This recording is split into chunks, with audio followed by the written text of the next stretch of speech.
Bonjour, voici une première vidéo pour commenter le paragraphe grand C, un modèle thermique du globe, petit 1, transfert d'énergie thermique. Donc en fait, il vous suffit de suivre avec le poly à trous qui est pré-rempli dans le cours envoyé en numérique. Donc si on regarde bien de 0 à 150 km ici, on est bien dans la lithosphère rigide, on est d'accord? Donc on voit que le flux géothermique est élevé. Ça veut dire quoi? Ça veut dire qu'il y a une grosse différence de température entre 150 km et 0 km. Ça veut donc dire que la chaleur se transmet mal dans cette partie qui est rigide. Donc si elle se transmet mal, elle se fait par conduction. Ensuite, comme vous voyez dans le polycopier, la partie suivante c'est de 150 à 2900-3000 km, c'est-à-dire la limite manteau-noyau externe. On voit que la différence de température est relativement faible par rapport à l'épaisseur concernée.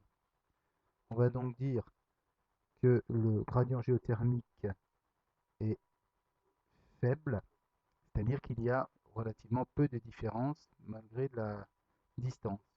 Ceci pourquoi? Parce que tout simplement, le transfert de chaleur va pouvoir se faire par convection, vu qu'on est dans du manteau, on va dire, ductile. Ensuite, à 3000 km, à la limite manteau-noyau, la péridotite du manteau et le fer liquide du noyau externe ne se mélangent pas. Donc il ne peut pas y avoir de convection. Donc le transfert de chaleur va se faire mal, il va se faire par conduction. Donc on va dire que le flux géothermique est élevé. Ensuite, dans le noyau externe liquide, on peut avoir une convection. Donc le flux géothermique sera relativement faible, relativement peu de différence entre le bas et le haut.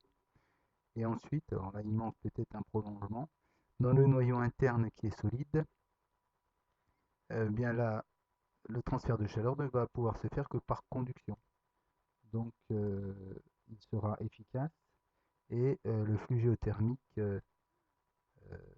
il sera peu efficace, pardon, et donc le flux géothermique sera élevé. Voilà. Vidéo suivante sur le bilan général donc appliqué à la coupe du globe. Merci.